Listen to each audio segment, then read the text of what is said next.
Tout le monde dans le refuge du service de police l'évitait. Le chien que personne ne voulait approcher. Un berger allemand couvert de cicatrices, tremblant à la moindre vibration, un animal qui sursautait au claquement d'une porte comme s'il allait être frappé. Les agents le surnommaient sans honte le plus dangereux et le plus détesté que le refuge ait jamais gardé. Mais lorsque l'agent principal, Evan Marshall, s'agenouilla devant lui, quelque chose de totalement inattendu se produisit. Le chien, prénommé Rust, leva lentement une patte encore boueuse et la posa délicatement dans la main d'Evan, comme s'il le suppliait silencieusement de lui offrir la chance que personne d'autre n'avait voulu lui accorder. Le personnel le mit immédiatement en garde. « Monsieur Marshall, ce chien a ruiné chaque tentative de dressage. Aucun agent n'a pu le manipuler. » Pourtant, Evan ne s'éloigna pas. Il ne détourna pas le regard, il ne recula pas d'un pas. En vérité, il prit sa décision en un seul battement de cœur. Il l'adopta sur le champ. Personne ne pouvait imaginer ce qui allait suivre. Restez bien jusqu'au bout. Cette histoire va littéralement vous couper le souffle. Avant de plonger dedans, pensez à vous abonner, à laisser un j'aime et dites-moi dans les commentaires depuis quel pays vous écoutez cette histoire. J'adore voir jusqu'où nos récits voyagent. Le refuge canin du département se trouvait à la lisière de la ville. Discret en apparence, mais chargé de secrets derrière ses murs d'acier. Les agents y venaient régulièrement pour rendre visite à d'anciens chiens policiers ou pour adopter un partenaire de retraite. Mais au bout d'un couloir, une cage attirait tous les regards, ou plutôt poussait tout le monde à regarder ailleurs. Une grande cage plongée dans une pénombre presque inquiétante, isolée, renforcée, gardée par un panneau rouge criard, ne pas approcher. C'est là que vivait Rust. Personne ne savait vraiment quand il avait été amené. Certains prétendaient qu'il avait été transféré d'un autre comté après une opération qui avait mal tourné. D'autres chuchotaient qu'il avait attaqué son propre maître-chien. Les jeunes agents, surtout, colportaient des rumeurs encore plus sombres, parlant de Rust comme d'une bête imprévisible qu'il ne fallait surtout pas réveiller. « Le plus instable qu'on ait jamais eu ici », disait l'un. « Incontrôlable », ajoutait un autre. Ils ont failli l'euthanasier. Mais paradoxalement, aucun d'eux ne l'avait vraiment observé. En réalité, personne ne le voyait jamais. On lui glissait sa nourriture par une petite ouverture au bas de la porte, chaque main tremblant d'avance, et on repartait aussitôt sans un mot. Rust ne grognait pas, n'aboyait pas, ne montrait aucun signe d'agressivité évidente. Il restait recroquevillé dans l'ombre, son pelage emmêlé de boue sèche, le regard vide, la tête penchée comme si la vie elle-même lui pesait. Pour beaucoup, ce silence absolu était encore plus effrayant que des crocs. Mais pour la responsable du refuge, Madame Alvarez, Rust n'était pas un danger, il était détruit. Elle se souvenait parfaitement du jour où il avait été amené. 2 agents le tenaient comme s'il s'agissait d'une bombe prête à exploser, mais Rust ne luttait pas, il ne se débattait pas. Il s'était simplement effondré sur le sol froid, tremblant de tout son corps. Madame Alvarez s'était penchée vers lui. « Mon grand, qu'est-ce qu'on t'a fait ?» Rust n'avait pas levé la tête, pas un son, pas un mouvement. Juste ce silence accablant de ceux qui ont été trop profondément brisés pour réagir. Avec le temps, les rumeurs avaient étouffé la vérité sous une montagne d'histoires réinventées. Certains dossiers étaient incomplets, d'autres carrément absents. Les rapports semblaient avoir été modifiés ou raccourcis. À chaque question, la direction répétait la même phrase glaciale « Laissez ce chien tranquille ». Mais ce matin-là, quelqu'un franchit le seuil du refuge sans écouter les avertissements. Quelqu'un qui ne croyait pas aux rumeurs et encore moins aux histoires douteuses qu'on lui servait. L'agent principal, Evan Marshall, entra dans le refuge, épuisé après une longue garde. Il n'était là que pour déposer un dossier administratif concernant la retraite d'un vieux chien policier. Rien d'autre. Il comptait rester moins de 2 minutes, mais dès qu'il entra dans le hall, il sentit une tension inhabituelle dans l'air. Les aboiements semblaient plus nerveux, les employés plus crispés. Madame Alvarez leva les yeux de son registre, affichant un sourire poli, mais qui peinait à cacher son anxiété. « Bonjour, monsieur Marshall. Vous venez pour les documents de l'officier Trenton ?» Evan acquiesça, posa l'enveloppe et s'apprêta à repartir. Mais le regard de la responsable glissa malgré elle en direction du couloir sombre au fond du refuge. Evan suivit instinctivement cette direction. Les lumières y vacillaient faiblement comme si le couloir retenait son souffle. « Qu'y a-t-il là-bas » demanda-t-il calmement. Le visage de Madame Alvarez se tendit aussitôt. « Rien qui vous concerne. » Ce ton défensif éveilla immédiatement la curiosité d'Evan. Mais avant qu'il puisse insister, un fracas retentit depuis le fond du couloir. Métal contre métal, suivi d'un gémissement étouffé. Evan fit un pas en avant, ses instincts d'officier en alerte. « Quelqu'un est blessé ?» Madame Alvarez se plaça devant lui, les bras légèrement ouverts. « Monsieur Marshall, je vous en prie, n'y allez pas. »« Pourquoi ?» demanda-t-il, toujours sans élever la voix. Elle déglutit, baissa les yeux, puis murmura « C'est Rust. Nous devons le garder isolé. » Un autre bruit, cette fois plus léger, comme une gamelle renversée, résonna. Evan sentit son cœur se serrer. Pourquoi est-il isolé ? Parce qu'il ne fait confiance à personne. Il réagit mal. C'est dangereux. Mais Evan n'écoutait déjà plus. Quelque chose dans ce bruit, dans ce nom, dans l'atmosphère même de ce couloir l'appelait. Il avança sans un mot, ignorant les panneaux de mise en garde, ignorant les regards terrifiés du personnel. Et au bout du couloir, il trouva la cage. Une cage massive, renforcée, verrouillée par une lourde chaîne. Rust était là, replié dans l'ombre. Evan s'approcha lentement. « Doucement, mon grand !» souffla-t-il. Dans l'obscurité, 2 yeux dorés s'allumèrent. Pas des yeux de rage, des yeux brisés. Rust avança en titubant, la fourrure hérissée, le corps crispé. Il grogna, mais Evan le sut immédiatement. Ce n'était pas un grognement agressif. C'était un appel à l'aide d'un animal acculé. Evan leva les mains. « Je ne te veux aucun mal. » Rust claqua des dents, mais sa posture tremblante trahissait davantage la peur que la violence. Evan remarqua les taches de fourrure manquantes, les petites cicatrices blanchâtres, la queue repliée entre les pattes. Ce chien n'était pas un monstre, c'était un survivant abîmé. « Rust !» murmura Evan. Le chien sursauta, comme si le nom réveillait une vieille douleur. Madame Alvarez arriva derrière lui paniquée. « Monsieur Marshall, reculez !» Mais Evan resta accroupi. Il est terrorisé, pas dangereux. Et Rust, pourtant pétrifié, sembla hésiter. Son grognement faiblit, ses oreilles tressaillirent, ses yeux changèrent légèrement d'expression, laissant passer une lueur de doute, peut-être même de curiosité.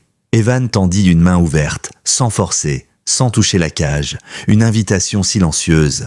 Rust fixa cette main comme s'il n'en avait pas vu depuis des années, puis lentement, incroyablement, il leva sa patte. Il hésita, trembla, puis la posa dans la main d'Evan.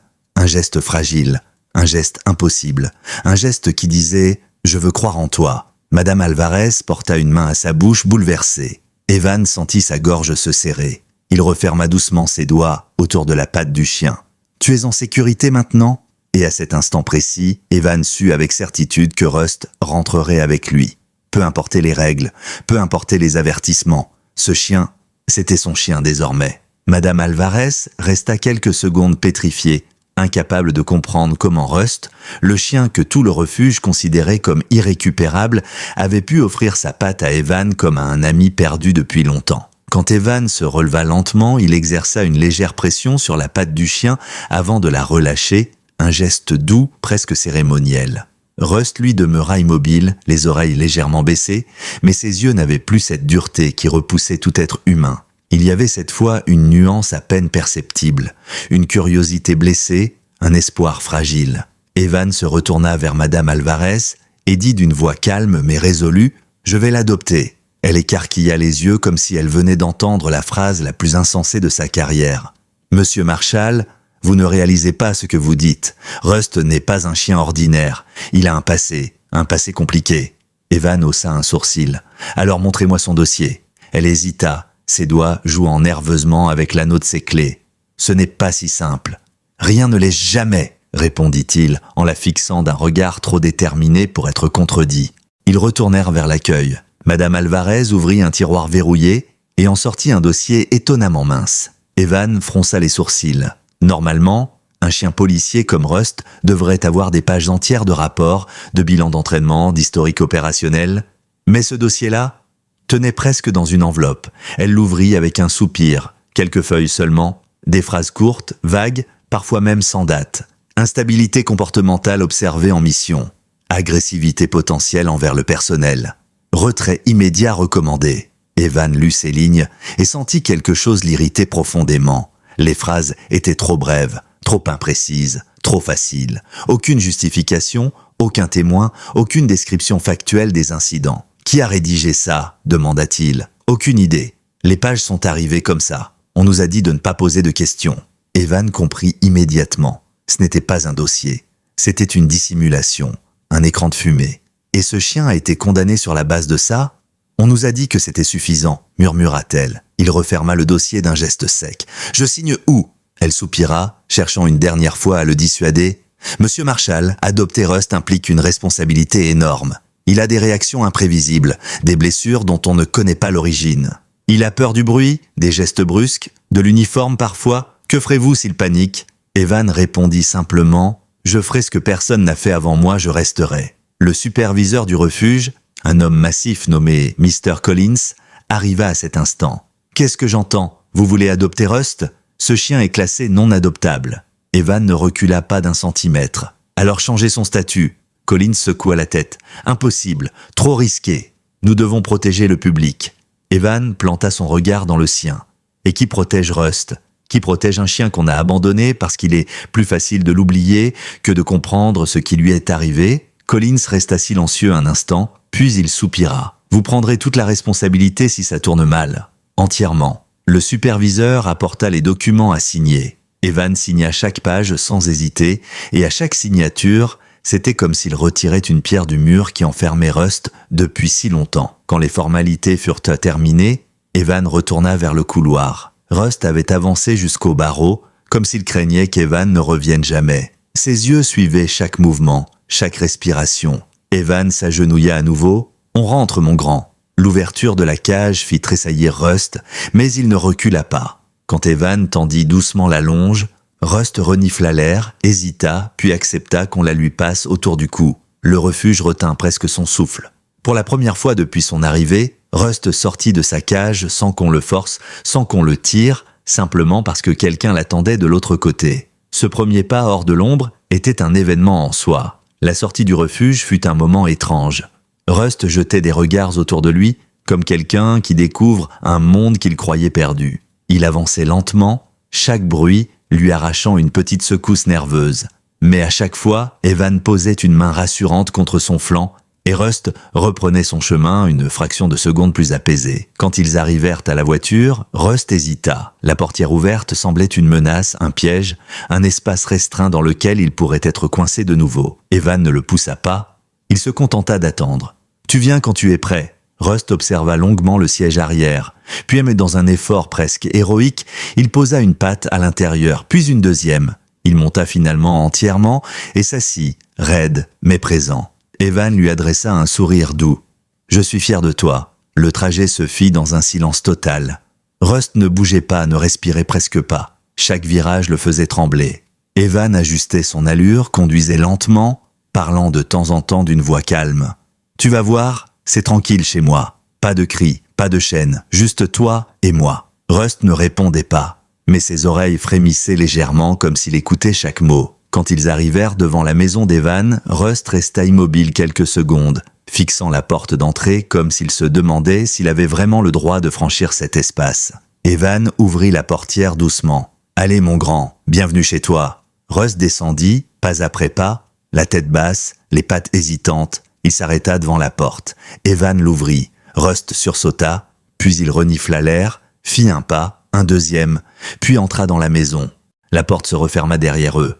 Rust sursauta violemment, se collant contre le mur, haletant comme si un piège venait de se refermer. Evan ne fit aucun geste brusque. « C'est juste la porte, rien de dangereux. » Rust continuait de trembler, le corps crispé, les yeux écarquillés. Evan resta assis par terre, à distance raisonnable. « Personne ne te fera de mal ici. » La soirée passa lentement. Rust faisait le tour de la pièce encore et encore, marchant toujours sur le même arc de cercle, ses pattes traçant sur le sol, un chemin qui semblait ancré dans ses habitudes traumatisées. À chaque bruit, il sursautait, reculait, observait Evan, puis reprenait sa ronde. Evan ne le pressait pas. Il parlait doucement, laissait la lumière tamiser, offrait espace et temps. Au milieu de la nuit, Rust finit par approcher la gamelle d'eau. Il renifla, trembla, puis but quelques gorgées. C'était un progrès immense. Evan, assis sur le canapé, esquissa un sourire fatigué. Rust le regarda un instant, puis alla se coucher à quelques mètres seulement, la tête tournée vers lui, comme s'il voulait rester sur ses gardes, mais ne plus être seul. Ce premier soir, Evan comprit quelque chose. Rust n'était pas simplement un chien traumatisé. Il était un survivant. quelqu'un qui avait tenu debout bien plus longtemps que la plupart des humains n'auraient pu le faire. Et Evan se fit une promesse. Il découvrirait ce qui était arrivé, il comprendrait ce que Rust avait vécu, et il ferait tout pour que plus jamais personne ne lui arrache sa dignité. Les jours suivants furent aussi épuisants qu'émouvants. Evan apprit rapidement à adapter chacun de ses gestes, chacune de ses phrases, à la sensibilité de Rust. Il évitait les mouvements brusques, parlait avec douceur, maintenait les lumières tamisées dans la maison. Rust, pourtant, restait un mystère ambulant. Un chien à la fois silencieux et hyper vigilant, calme en apparence, mais ravagé intérieurement par des impulsions qui semblaient jaillir de souvenirs enfouis. Il ne dormait presque pas. Chaque nuit, Evan se réveillait en entendant les pas prudents du berger allemand parcourir le salon dans un trajet parfaitement identique à celui de la veille, comme une ronde, comme une patrouille qu'on lui aurait imposée. Rust marchait, tournait, revenait au même point, puis recommençait sa respiration courte, son regard rivé sur des ombres invisibles, comme s'il craignait l'arrivée d'un danger que seul lui pouvait sentir. Au début, Evan crut que c'était simplement du stress, mais il comprit vite que quelque chose de plus profond se jouait là. Chaque bruit extérieur, chaque voiture qui passait, chaque claquement de vent sur une gouttière faisait tressaillir Rust avec une intensité presque douloureuse. Un soir, alors qu'Evan enfilait machinalement sa vieille veste de patrouille pour sortir les poubelles, Rust se figea. Il s'arrêta en plein mouvement, muscles crispés, queue immédiatement rentrée sous le ventre, oreilles rabattues contre son crâne. Son regard s'assombrit d'une panique qui n'avait rien à voir avec la simple surprise. Il recula, chercha un coin de mur où se plaquer, incapable d'approcher son maître alors même qu'il l'aimait déjà. Evan retira immédiatement la veste. « Ça va mon grand ? C'est juste un vêtement. » Mais Rust refusait de s'approcher tant que la veste n'était pas complètement hors de sa vue. Alors Evan la rangea dans un placard haut, referma doucement et revint s'agenouiller près du chien. « On ne l'utilisera plus, d'accord ?» murmura-t-il. Rust posa son front contre son épaule, tremblant.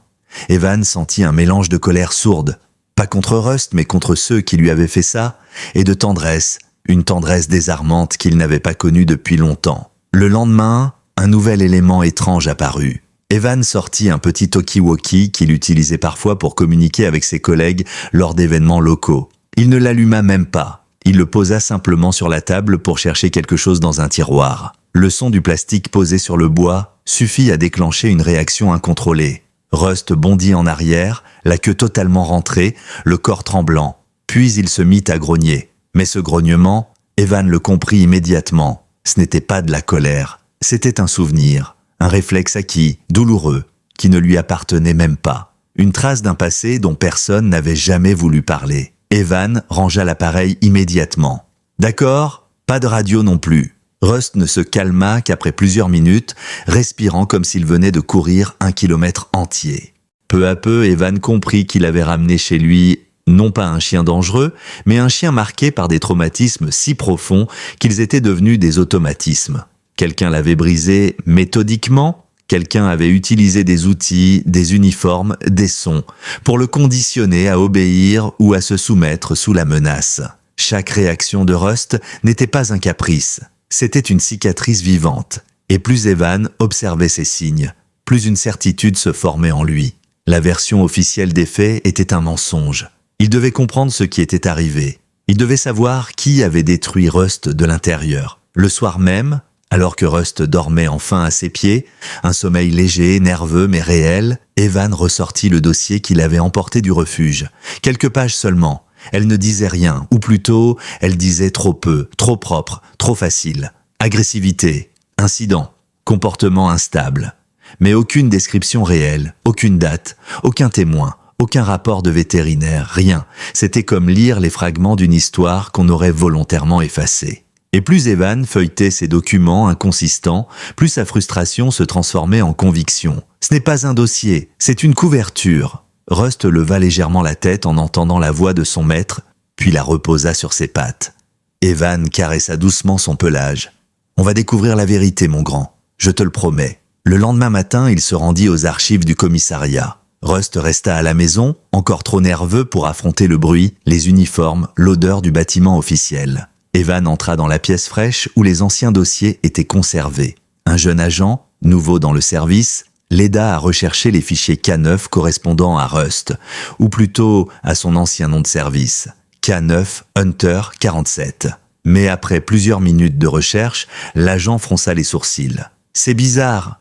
Il y a un dossier, mais il est verrouillé derrière un accès restreint. » Evan se redressa. « Restreint ? Pour un chien à la retraite ? Ce n'est pas normal. » Le jeune agent secoua la tête. « Je sais, normalement, les archives des K9 sont accessibles aux officiers de terrain. Mais celui-là, quelqu'un a demandé qu'il soit scellé. »« Qui ?» L'agent baissa la voix. « Je ne peux pas le voir sans autorisation du superviseur. » Evan sentit un frisson lui traverser la colonne vertébrale. Ce n'était pas un oubli administratif, c'était une dissimulation volontaire. En quittant les archives, Evan remarqua une silhouette adossée au mur du parking. Officier Glenn Harper, un ancien du service K9 qu'il n'avait pas vu depuis des années. Un homme aux épaules larges, aux yeux fatigués par trop de secrets. Harper l'attendait comme s'il savait exactement quand Evan sortirait. « Tu cherches un dossier que tu n'es pas censé ouvrir » dit-il sans détour. Evan se figea. « Comment tu sais ça ?» Harper poussa un rire amer. « Parce que j'ai vu ce qui allait arriver le jour où ils ont mis Hunter, enfin Rust, en confinement. Je savais que quelqu'un finirait par fouiller. » Evan s'approcha. « Qu'est-ce que tu sais ?» Harper jeta un coup d'œil autour de lui. « Pas ici. Pas maintenant. Si on parle loin d'oreilles indiscrètes. » Il sortit une carte griffonnée, une ancienne zone d'entraînement désertée depuis des années. « Ce soir, 21h, viens seul et amène Rust. » Puis Harper s'éloigna sans un mot de plus. Evan resta immobile un instant, la carte entre les doigts, le cœur battant un peu trop vite. Pourquoi Harper voulait-il qu'il amène Rust ? Pourquoi ce lieu abandonné ? Pourquoi cette urgence ? Ce n'était pas seulement une conversation, c'était un avertissement. Et peut-être une clé. Quand Evan rentra, Rust l'accueillit avec un regard mêlé de soulagement et d'inquiétude. Il suivit Evan partout dans la maison, comme s'il sentait que quelque chose avait changé, comme s'il pressentait que la vérité, longtemps enterrée, remontait enfin à la surface. Lorsque le soir tomba, Evan prépara la voiture. Rust monta cette fois sans hésiter, comme s'il comprenait qu'Evan avait besoin de lui autant que lui avait besoin d'Evan. La route jusqu'à l'ancienne zone d'entraînement était déserte. Les lampadaires de tremblaient, certains éteints depuis longtemps. L'endroit avait perdu son âme, grillage rouillé, herbe haute, hangar abandonné. Pourtant, Rust se redressa soudain sur la banquette arrière, ses oreilles se pointant comme des antennes prêtes à capter le moindre danger. Il émit un petit grognement, pas pour menacer Evan, mais pour l'avertir. Evan fronça les sourcils. « Tu sens quelque chose ?» Il se gara près d'un vieux bâtiment de stockage, coupa le moteur. 21h07. Harper avait du retard. Rust lui fixait un point sombre, immobile. Ses muscles se contractaient comme s'il était prêt à bondir ou à fuir. Evan sortit de la voiture. « Harper » appela-t-il. Aucune réponse. Un souffle de vent fit grincer une vieille plaque métallique. Rust répondit par un grognement bas et profond. C'était un grognement différent, un grognement d'instinct, un grognement de danger. Alors Evan comprit que Harper n'était pas en retard.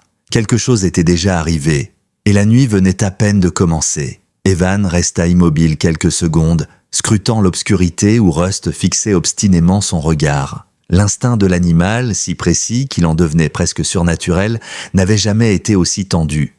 Rust n'était pas simplement nerveux, il était en alerte totale. Le genre d'alerte qui avait sans doute sauvé des vies sur le terrain, mais que personne n'avait pris la peine d'écouter avant Evan. « D'accord, mon grand. Montre-moi, murmura-t-il. Rust se hissa sur le siège, puis sauta au sol sans bruit, les muscles bandés comme un arc.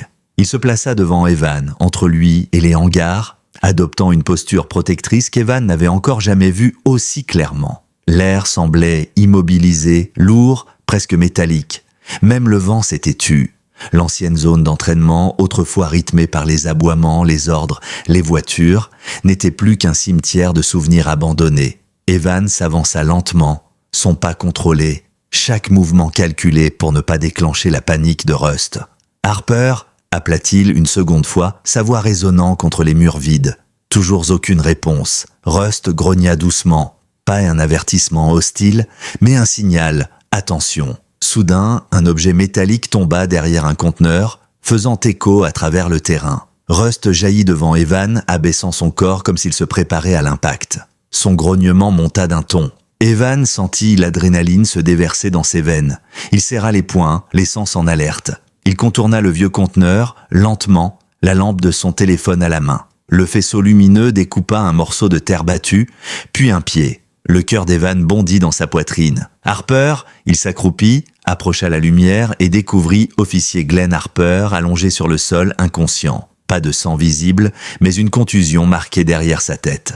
Rust s'avança, le renifla avec précaution, puis recula en regardant Evan comme pour dire « Ce n'est pas fini ». Evan vérifia le pouls de Harper, faible mais présent. « Qu'est-ce qui t'est arrivé ?» murmura-t-il. Rust se retourna d'un coup sec, grognant vers l'obscurité. Evan suivit son regard. Quelqu'un bougeait, une silhouette se détacha brièvement derrière l'un des hangars, puis disparut aussitôt. Evan n'hésita qu'une fraction de seconde avant de se relever. « Montre-moi » ordonna-t-il, et Rust bondit en avant. Ils marchèrent à travers les herbes hautes, Rust flairant le sol, les murs, les ombres, accélérant par moments avant de ralentir brusquement, comme s'il retrouvait des odeurs connues, des empreintes sensorielles qu'on croyait effacées. Une odeur sembla l'arrêter net. Rust renifla, sa truffe frémissant avec insistance. Evan s'approcha pour comprendre. Au sol, une trace de pneu fraîche, pas vieille de plus de 10 minutes. À côté, un mégot de cigarette encore tiède. Quelqu'un était là il y a quelques instants. Rust releva soudain la tête, les oreilles droites, le corps tendu. Un grondement sourd monta de sa gorge. Evan comprit trop tard. L'attaque arriva sans avertissement. Un rugissement de moteur déchira le silence.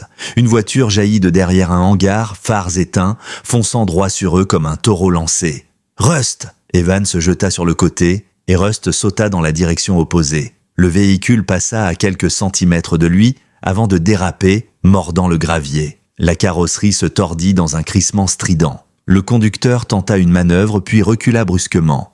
Rust surgit et se plaça devant Evan, les crocs découverts, une véritable barrière vivante. La voiture fit volte-face pour une deuxième charge, mais avant qu'elle n'atteigne sa vitesse de pointe, une autre paire de phares surgit au loin. Les renforts alertés par un message automatique envoyé par la radio de Harper lorsqu'il avait été assommé. L'agresseur recula, fit un demi-tour violent et disparut dans la nuit, en laissant derrière lui une traînée de poussière. Rust resta immobile encore plusieurs secondes, ses muscles vibrant d'énergie retenue, ses yeux scrutant la nuit tant qu'il n'était pas certain que le danger était parti. Evan posa une main tremblante sur son encolure. « Tu m'as encore sauvé la vie » chuchota-t-il. Rust baissa doucement la tête, mais ne se détendit qu'une fois complètement certain que la menace avait disparu. Les renforts arrivèrent en trombe. Harper fut immédiatement transporté à l'hôpital. Evan accompagna les paramédicaux, Rust trottinant à ses côtés, un peu nerveux à cause des gyrophares, mais restant collé à Evan comme une ombre fidèle. À l'hôpital, ils apprirent que Harper se réveillerait probablement dans quelques heures. La contusion était sérieuse, mais pas mortelle. Lorsque Harper reprit conscience tard dans la nuit, sa première phrase fut un souffle rauque, il n'aurait jamais dû l'utiliser comme bouc émissaire. Evan se pencha, Rust assis à son pied, les oreilles vers l'avant. Harper avala difficilement sa salive. « Je voulais t'avertir, mais ils m'ont devancé. Ils ne veulent pas que l'affaire remonte à la surface. »« Qui ça, ils » demanda Evan. Harper ferma les yeux, puis dit dans un murmure presque inaudible « L'équipe de Mason ». Evan sentit son estomac se nouer. Le nom Ethan Mason, ancien maître chien très apprécié de la hiérarchie, était revenu plusieurs fois dans les dossiers officiels. Harper continua d'une voix faible. Rust n'a jamais attaqué Mason, c'est l'inverse. Mason a perdu le contrôle lors d'une mission et il a eu peur. Il a inventé une version où Rust devenait l'agresseur. Et tout le monde l'a cru. Evan sentit la colère monter en lui. Pourquoi couvrir un mensonge pareil ? Harper rouvrit les yeux, une expression d'amertume sur le visage. Parce que Mason était le protégé de la direction, parce que reconnaître la vérité, c'était détruire une carrière brillante, alors ils ont sacrifié le chien. Ils ont détruit Rust. Physiquement, mentalement, ils l'ont torturé sous couvert de rééducation pour justifier le récit qu'ils avaient fabriqué. Rust recula légèrement comme si les mots réveillaient en lui un souvenir brûlant. Evan le caressa pour le ramener à la réalité. « Pourquoi maintenant ? Pourquoi l'attaque de ce soir ?» Harper inspira avec difficulté. « Parce que tu as ouvert son dossier et qu'ils savent que tu ne vas pas t'arrêter là. Tu es un risque, toi et Rust. » Quand Evan quitta l'hôpital avec Rust à ses côtés, quelque chose en lui avait changé. Il n'était plus seulement en colère, il était déterminé, plus déterminé qu'il ne l'avait jamais été dans une affaire. On avait tenté d'enterrer la vérité, On avait brisé un être innocent pour protéger un lâche, et maintenant, on essayait de faire taire ceux qui posaient des questions. Evan entra dans la voiture et posa une main sur la tête de Rust. « On va aller jusqu'au bout, mon grand. Je te le promets, je ne laisserai plus personne te faire du mal. » Rust posa sa patte sur le bras d'Evan, un geste rare, doux, presque symbolique. Comme le premier jour, comme un pacte silencieux. La route du retour fut calme, mais quelque chose avait changé dans l'air. Rust ne regardait plus les ombres avec peur. Il les observait avec vigilance, comme s'il était prêt, enfin, à reprendre sa place. Pas en tant que menace, mais en tant que protecteur, en tant que héros. Et pour Evan, ce n'était que le début. La maison paraissait étrangement silencieuse lorsque Evan et Rust franchirent le seuil. Comme si les murs eux-mêmes retenaient leur souffle, conscients de ce qui venait d'être révélé. Rust entra le premier, le museau haut, ses pattes se posant avec une prudence nouvelle. Il ne tremblait plus comme les premiers jours. Cette fois, son attention était focalisée, méthodique, presque stratégique. Et Evan remarqua immédiatement une nuance dans son comportement.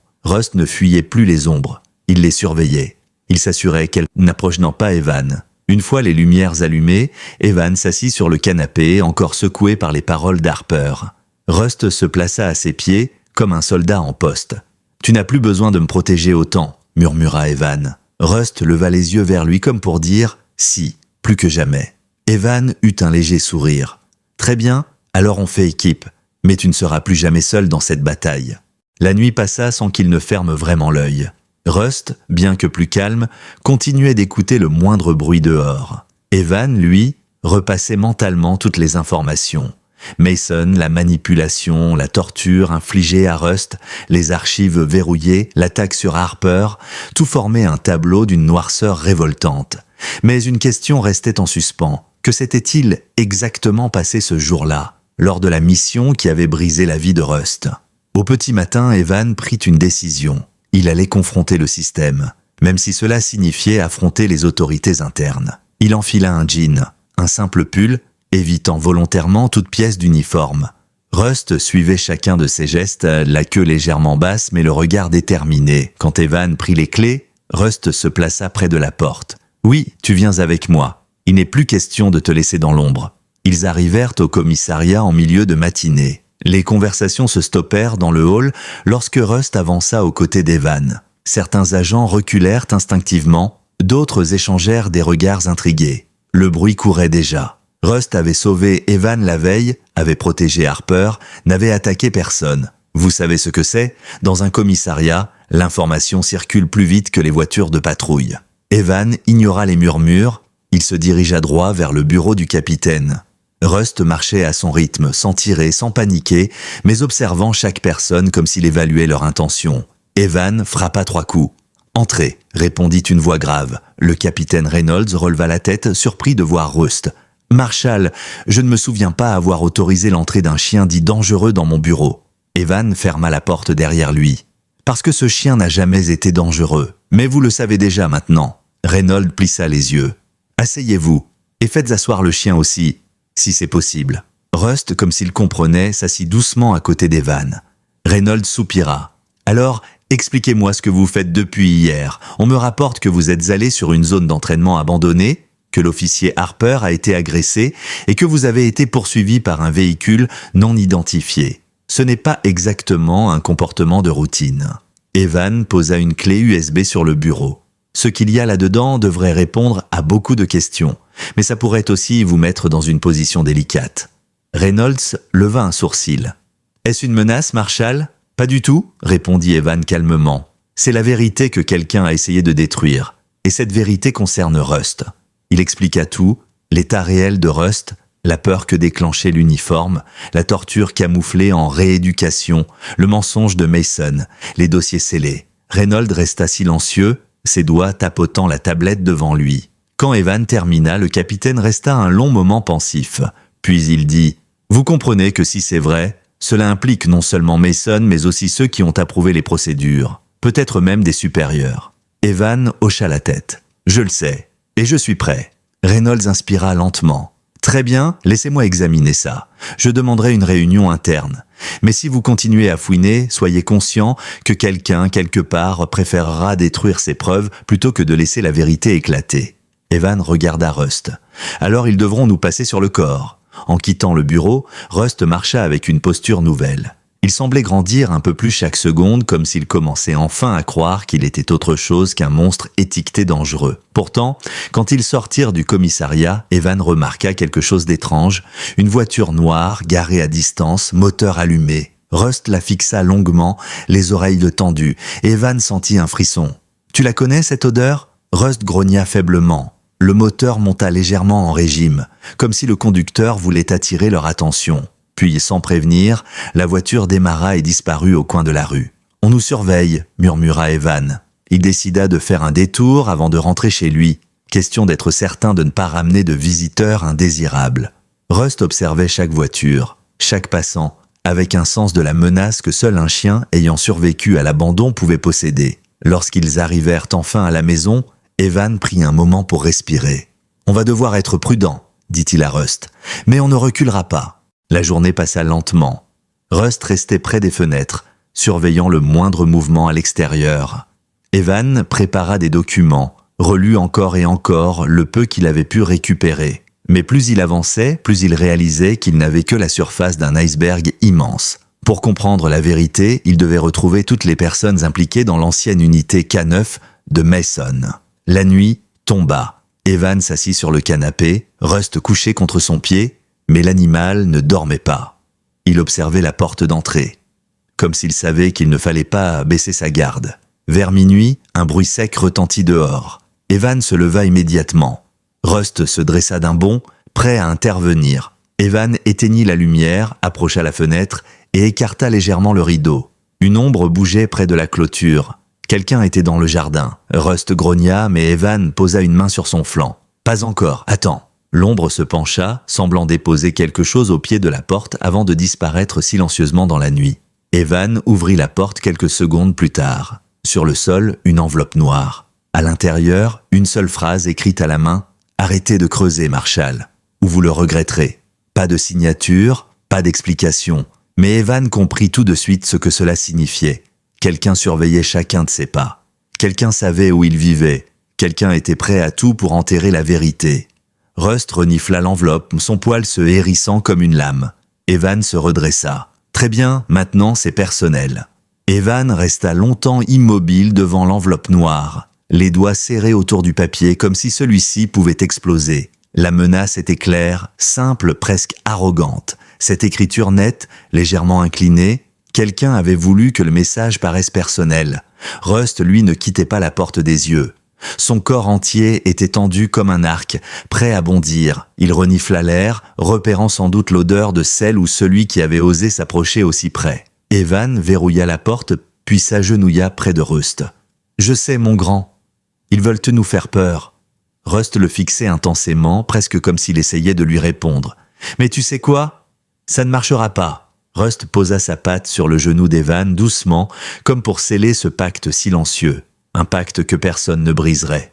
Le lendemain matin, Evan se rendit au commissariat avec une détermination nouvelle. Cette fois, il ne se contenterait pas de poser des questions. Il irait chercher les réponses. Avant de sortir, il enfila un sweat sombre plutôt que sa tenue réglementaire. La moindre pièce d'uniforme pouvait traumatiser Rust. Il l'avait appris à ses dépens. Rust marcha encore une fois à ses côtés, parfaitement aligné, une prestance impressionnante. Les bruits de la rue ne le faisaient plus sursauter comme au début. Il restait vigilant, mais plus effrayé. Evan le voyait. Quelque chose en lui se reconstruisait. En entrant dans le hall du commissariat, ils croisèrent plusieurs agents qui s'écartèrent, surpris par la sérénité qui émanait du chien autrefois réputé dangereux. Certains murmurèrent des salutations à Rust comme s'il s'adressait à un collègue. Ce simple changement de regard était irréel. Rust, l'exclu, l'oublié, l'objet de rumeurs terribles, devenait peu à peu une légende vivante. Evan se dirigea vers la salle d'archives confidentielle. Là, il retrouva Emily Garner, une analyste qu'il connaissait depuis plusieurs années. Une femme discrète, rapide, dont la mémoire était aussi affûtée que ses compétences d'informatique. Elle leva les yeux de son écran en le voyant entrer avec Rust. « Eh bien, si on m'avait dit que je verrais Rust ici, je ne l'aurais pas cru. » Evan esquissa un sourire. « Il est avec moi, toujours. » Emily hocha la tête, puis prit un ton plus sérieux. « Tu m'as envoyé un message hier soir. Tu voulais accéder à des archives scellées ? Oui, répondit Evan. Celle de l'unité K9 de l'année où Rust a été retiré du service. Les dossiers de Mason aussi. Emily mordilla légèrement sa lèvre. Je peux essayer, mais si je me fais prendre à forcer des accès restreints. Evan posa doucement une main sur son épaule. Je ne t'obligerai jamais à risquer ta carrière, mais j'ai besoin de la vérité. Pour lui. Il baissa les yeux vers Rust, qui fixait Emily avec une douceur désarmante. Elle soupira. D'accord, je crois que je viens de me faire convaincre par un regard de chien. Elle se mit à taper sur son clavier avec une vitesse impressionnante. Les écrans affichaient des lignes de code, des accès, des deniers d'autorisation. Après plusieurs tentatives, elle murmura « Quelqu'un a verrouillé ses dossiers manuellement. C'est pas un système automatique. Ça veut dire que quelqu'un haut placé a quelque chose à cacher. » Evan s'y attendait. Malgré cela, son estomac se noua. Après de longues minutes, Emily sursauta. « Attends, j'ai un accès partiel. Pas tout, mais assez pour récupérer des fragments. » Sur l'écran apparurent plusieurs documents effacés mais partiellement récupérables.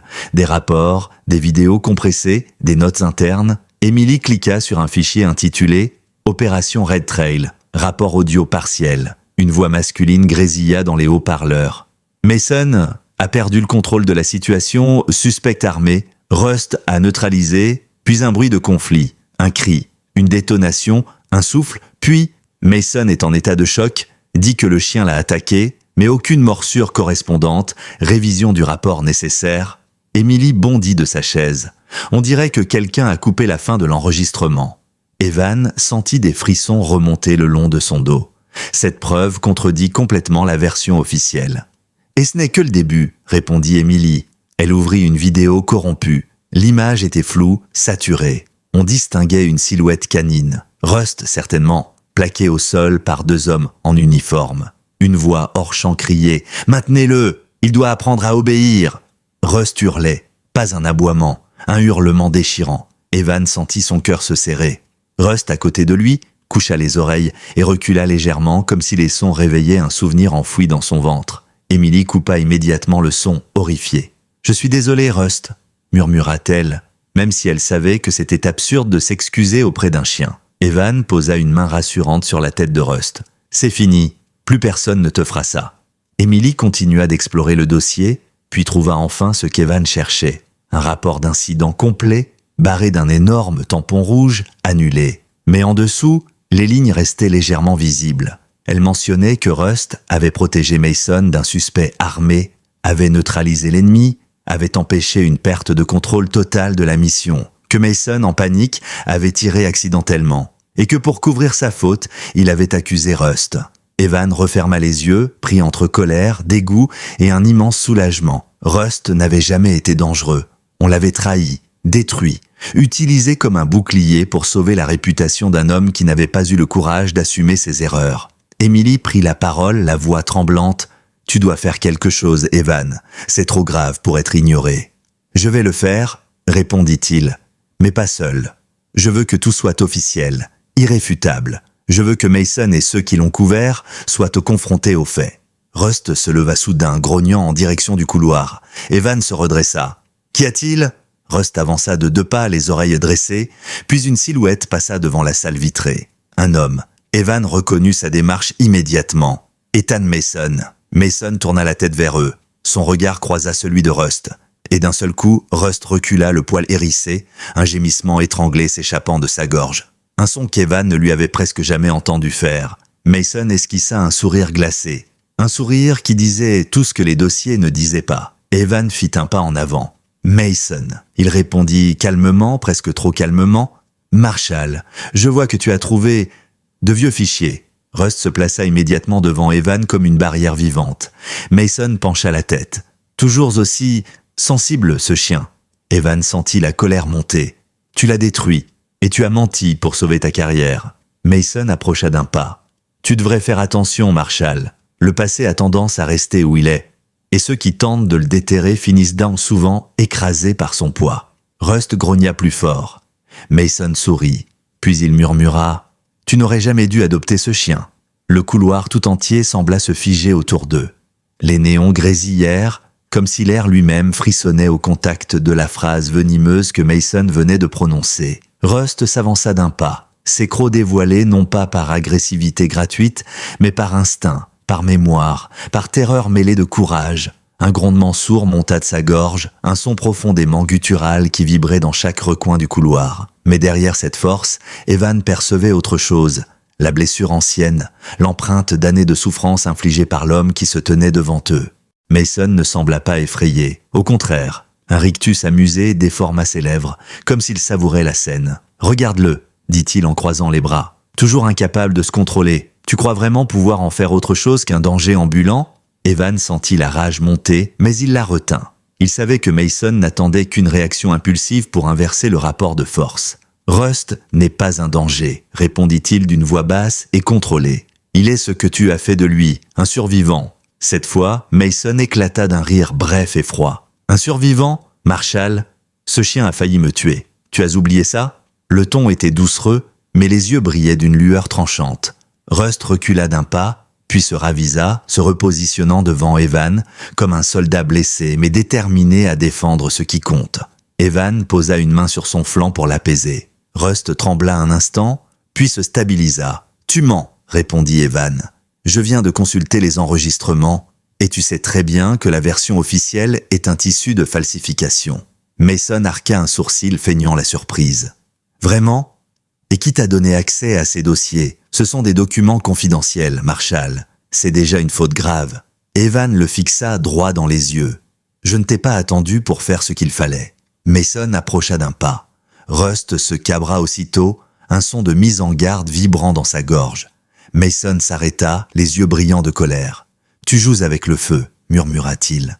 Evan répondit aussitôt. « Et toi ? Tu n'es plus à l'abri, derrière le mensonge. Ce que tu as fait ressortira, Mason, que tu le veuilles ou non. » Mason sourit, un sourire étrange, crispé, presque inquiet, comme s'il n'acceptait pas l'idée qu'on puisse mettre à mal l'histoire qu'il avait passé des années à construire. Puis il murmura avec un calme menaçant « Je te conseille d'arrêter, pour ton bien et celui du chien. » Il recula, ajusta son uniforme impeccablement repassé, puis se dirigea vers la sortie de l'aile administrative.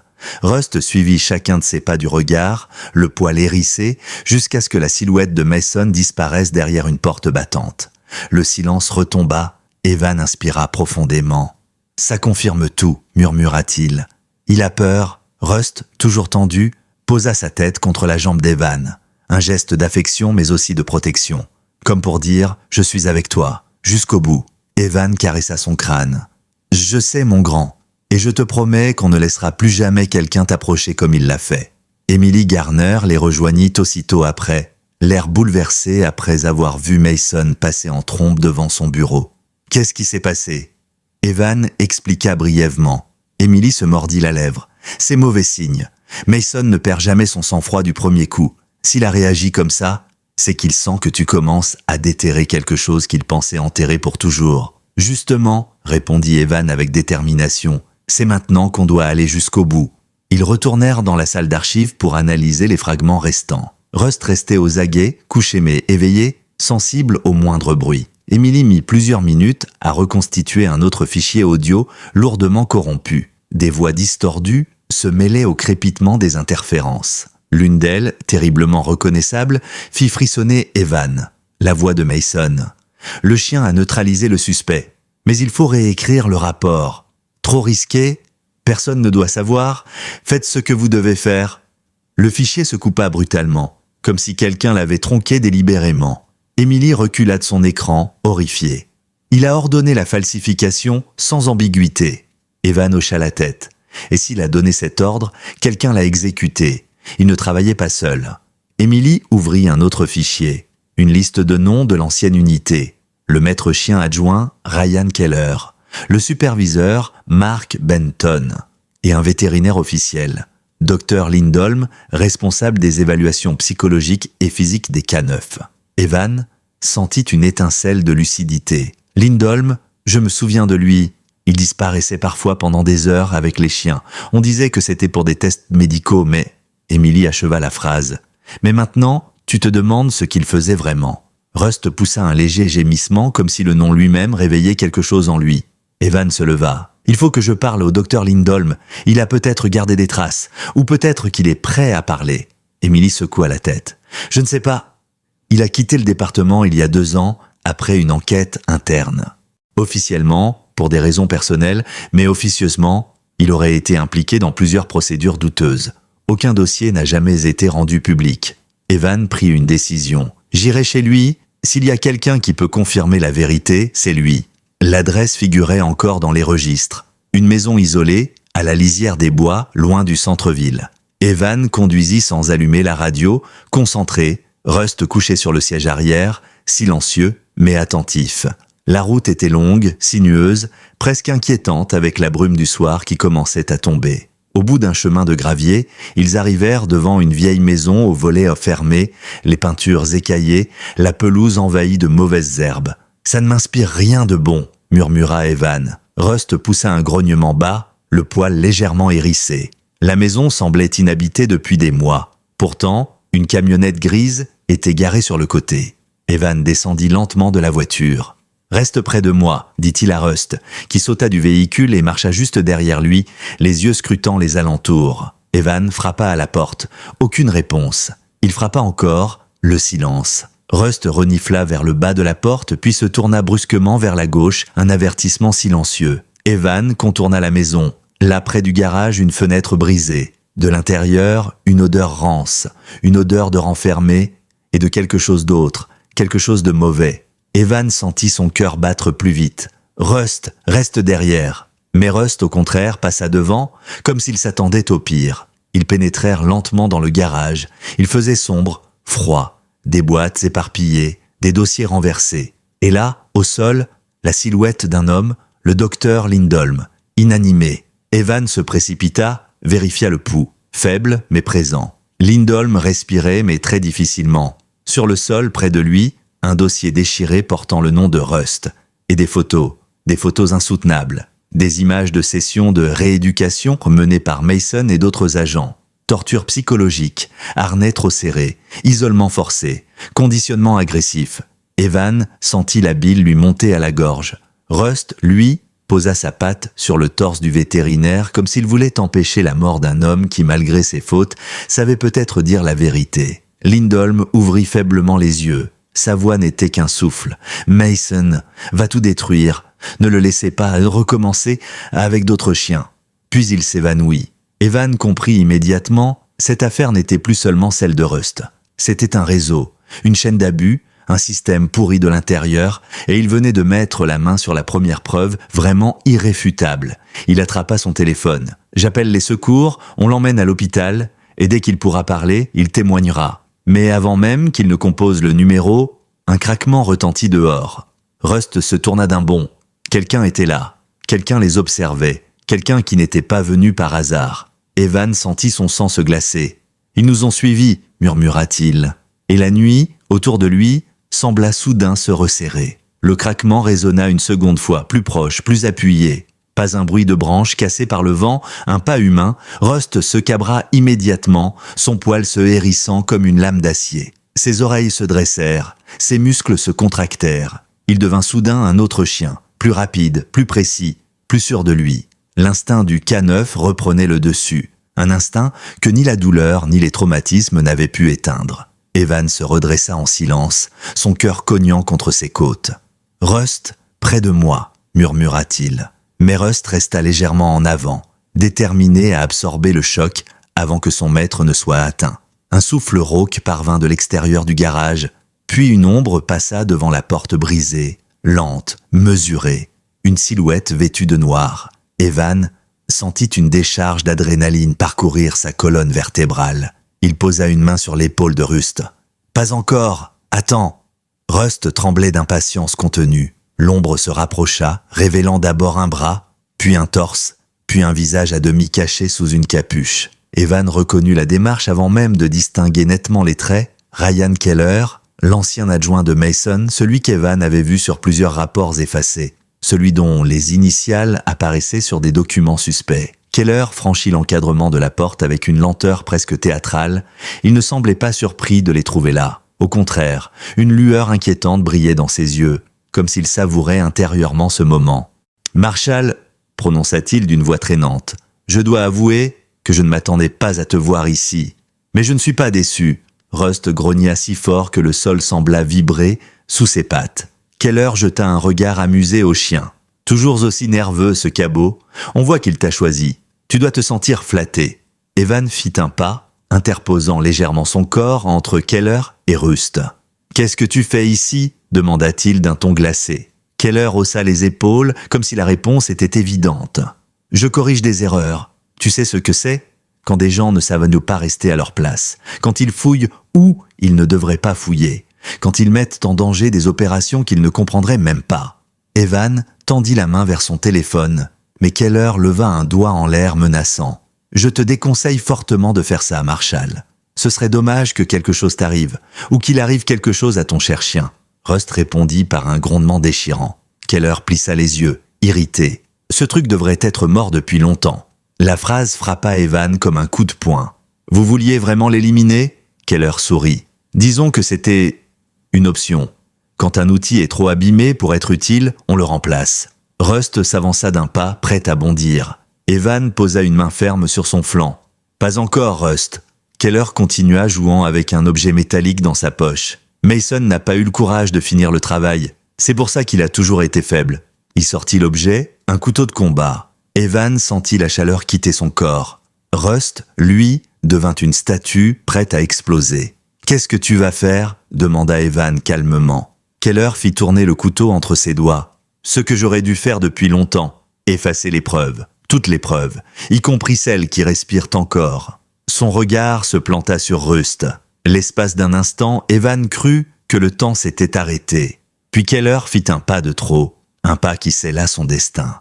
Rust se jeta en avant avec une puissance phénoménale. Pas un mouvement désordonné, pas un geste de panique, une attaque parfaitement contrôlée, issue d'un entraînement qu'on avait voulu effacer mais qui n'était jamais mort. Rust frappa Keller au poignet, juste assez fort pour lui faire lâcher le couteau, mais sans mordre la chair. Le couteau tomba au sol dans un bruit sec. Keller hurla, surpris par la précision de l'attaque. Rust pivota, se plaça devant Evan, grognant si fort qu'on aurait dit un orage contenu dans un corps de chien. « Tu m'attaques » hurla Keller. Evan éclata. « Non, il t'a neutralisé, comme il l'a toujours fait, comme il l'a fait le jour où tu l'as détruit pour couvrir Mason. » Keller tenta de reculer, mais Rust le suivit pas à pas, contrôlant l'espace, les mouvements, les angles. Evan vit la panique envahir le regard de Keller. L'homme ne dominait plus rien, ni la situation, ni Rust, ni son propre mensonge. Evan en profita pour se glisser derrière le vétérinaire inconscient et attrapa son téléphone. Il composa le numéro d'urgence tout en gardant Keller dans son champ de vision. « Ici l'agent Evan Marshall. J'ai un homme à terre, un suspect sur les lieux. J'ai besoin d'une unité immédiatement à l'adresse suivante. Et dépêchez-vous. » Keller, blême, recula d'un pas. « Tu signes ton arrêt de mort, Marshall. Tu ne sais pas à qui tu as affaire. » Evan avança, Rust à ses côtés. « Au contraire, je viens de comprendre exactement qui vous êtes. Toi, Mason, ceux qui ont couvert la vérité. Vous êtes des lâches. Vous vous êtes servi de Rust comme d'une excuse, comme d'un bouclier. Et maintenant, c'est fini. » Keller tourna les talons, tenta de s'enfuir par l'arrière du garage, mais Rust bondit, lui coupant la route avec une rapidité fulgurante. Keller dérapa et tomba sur le sol poussiéreux. Rust resta à 1 mètre de lui, les crocs visibles, mais immobile. Pas un geste de trop, pas une morsure, juste une maîtrise parfaite. Une sirène retentit au loin. Keller devint livide. Evan comprit. Il était seul. Mason l'avait envoyé, mais ne le couvrirait pas. Pas cette fois. Quand les patrouilles arrivèrent, les agents découvrirent Keller au sol, tremblant, et Rust debout, comme un gardien immobile. Les policiers ne s'approchèrent qu'après qu'Evan eut confirmé qu'ils étaient en sécurité. Rust recula pour laisser les agents procéder à l'arrestation, mais resta près d'Evan, comme collé à lui par un fil invisible. Dans l'ambulance, le docteur Lindholm fut pris en charge en urgence. Evan resta sur place pour témoigner. Keller, menotté, jetait des regards haineux à Rust. « Ce chien va payer » murmura-t-il en passant. Rust grogna, pas de peur, de défi. Evan répliqua calmement « Non, Keller, ce sera toi. » De retour à la voiture, Evan s'assit derrière le volant et respira longuement. Rust posa sa tête sur son bras. Ce simple geste dissipa une partie de la tension qui pesait sur ses épaules. « Tu sais ce que ça veut dire, n'est-ce pas ?» dit Evan en le regardant. Rust inclina légèrement la tête. Ils ne pourront plus cacher la vérité. Plus maintenant. Mais alors qu'il démarrait, un message arriva sur le téléphone d'Evan. « Un numéro inconnu. Le message disait « Tu n'as gagné qu'une bataille, viens me voir demain matin, tu veux la vérité complète? Tu l'auras. Capitaine Reynolds ». Evan resta immobile, les doigts crispés sur le volant. Reynolds, le capitaine, celui qui, au fond, avait peut-être toujours su. Rust releva la tête comme s'il sentait que quelque chose de décisif approchait. « Demain, mon grand, on va entendre le reste de l'histoire. » Le soleil venait à peine de se lever lorsque Evan gara sa voiture devant le commissariat. L'air était encore froid, teinté de cette lumière pâle qui fait paraître la ville silencieuse, presque vulnérable. Rust, assis sur la banquette arrière, fixait l'entrée du bâtiment avec une intensité inhabituelle, comme s'il savait que ce matin quelque chose allait enfin se solder, quelque chose qui dépassait de loin son histoire personnelle. Evan se tourna vers lui. « Tu es prêt ?» Rust posa doucement sa patte sur le bras de son maître. Un geste plein de sens. Un geste qui disait « J'ai attendu ce moment toute ma vie. Allons-y ». Ils entrèrent ensemble dans le commissariat. Les conversations se turent lorsqu'ils traversèrent le hall. Cette fois, il n'y avait pas de peur dans les regards, pas de méfiance, seulement du respect, de la curiosité et une certaine admiration silencieuse pour un chien qui, malgré tout ce qu'on lui avait infligé, marchait avec une dignité presque royale. Le capitaine Reynolds les attendait dans une salle de réunion située à l'étage, une pièce souvent utilisée pour les interrogatoires internes ou les réunions disciplinaires. Cette fois, elle était plongée dans une lumière douce, les stores à moitié fermés, comme si l'ambiance elle-même voulait apaiser la tension. Reynolds se tenait debout près de la table, les mains appuyées dessus. Son visage semblait plus fatigué que d'habitude, comme si cette nuit avait été longue, très longue. « Marshall, Rust, entrez !» Rust s'avança sans hésiter et s'assit à la droite d'Evan. Reynolds observa le chien un moment, presque avec un mélange de respect et de regret. « Je ne vais pas tourner autour du pot, dit-il. Ce que tu cherches, tu le trouveras ici. » Il poussa une pile de dossiers vers Evan, des documents scellés, des rapports complets. Le véritable dossier K9 de Rust, ou plutôt de Hunter 47, son nom d'origine. Evan ouvrit la première chemise. Des pages entières, des rapports détaillés, des évaluations impeccables, des dizaines de mentions de bravoure, d'obéissance exemplaire, d'interventions réussies. Rust n'avait jamais été instable. Rust n'avait jamais eu de comportement agressif non contrôlé. C'était un chien modèle, un chien qui aurait dû être célébré. Mais soudain, au milieu des feuillets, le ton changea. Les mots devinrent plus vagues. Les phrases se firent de plus courtes. Les évaluations se ternirent. Puis apparut un document, marqué d'un symbole étrange, une note interne, une phrase écrite d'une main rapide, « Opération Red Trail, incident, consultez Mason ». Le reste avait été déchiré. Mason a bloqué les accès à ses dossiers pendant toutes ces années, dit Reynolds. Il a convaincu ceux au-dessus de lui que Rust était devenu instable. Et il a profité de la confiance qu'on avait en lui. Evan serra les dents. Pourquoi sacrifier un chien aussi loyal? Reynolds reprit, la voix rauque, parce que Mason avait besoin d'un coupable. La mission Red Trail a été un fiasco. Un suspect armé avait piégé leur équipe. Mason a paniqué. Rust a empêché l'attaque de dégénérer, mais Mason, dans sa panique, a tiré. Il a blessé un civil. C'était sa faute, pas celle du chien. Alors il a réécrit l'histoire. Rust baissa la tête comme s'il reconnaissait le moment où sa vie avait basculé. Le capitaine ajouta lentement « Il n'a pas seulement menti, il a ordonné des séances de rééducation brutale, persuadant certains supérieurs que Rust avait besoin d'être corrigé. Keller a été son bras droit dans cette horreur, et le docteur Lindholm a fermé les yeux pour ne pas perdre sa place. Il serra les poings. Je ne peux pas défendre ce qui a été fait. Mais je peux faire en sorte que justice soit rendue aujourd'hui. » Puis Reynolds sortit une seconde pile de documents et des formulaires officiels de procédure interne. Mason a été suspendu ce matin. Keller est en garde à vue. Lindholm est sous protection à l'hôpital et collabore déjà avec l'enquête. Mais il reste quelque chose d'essentiel. Il s'agenouilla face à Rust. Evan en fut surpris. Jamais il n'avait vu Reynolds se mettre ainsi à hauteur d'un chien. « Rust » murmura le capitaine. « Je veux que tu saches que ce qui t'a été fait n'aurait jamais dû arriver. Tu étais un héros, tu l'es toujours, et aujourd'hui nous réparons enfin l'injustice que tu as subie. » Rust ne bougea pas. Ses yeux dorés fixaient Reynolds avec une intensité émouvante. Puis, il fit quelque chose que personne n'attendait. Il posa sa patte sur le genou du capitaine. Reynolds inspira difficilement. « Merci », dit-il dans un souffle. Il se releva et ajouta « Marshall, tu as changé le destin de ce chien. Et probablement celui d'autres chiens qui auraient pu subir le même sort. Maintenant, il nous reste une chose à faire. Il désigna une enveloppe scellée au centre de la table. Evan l'ouvrit. À l'intérieur, un document officiel portant le sceau du département. Certificat d'honneur post-opérationnel, réhabilitation de statut, reconnaissance de bravoure exceptionnelle, et tout en bas une phrase ajoutée à la main. Rust, K9, Hunter 47, officiellement rétabli et honoré pour son courage. Evan sentit un poids immense se libérer de sa poitrine. Rust redressa la tête comme s'il percevait l'importance de ce moment. « C'est officiel, Marshall, » dit Reynolds. « Rust n'est plus un chien brisé, c'est un agent honoré. Et il n'appartient plus au système. Il t'appartient, en tant que famille, cette fois. » Evan posa sa main contre la tête de Rust, les yeux brillants. « Tu entends ça, mon grand?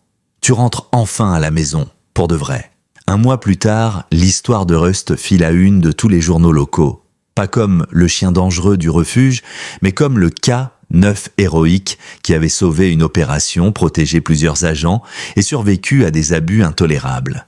Des centaines de messages arrivèrent au commissariat. Des enfants envoyèrent des dessins de Rust portant son gilet.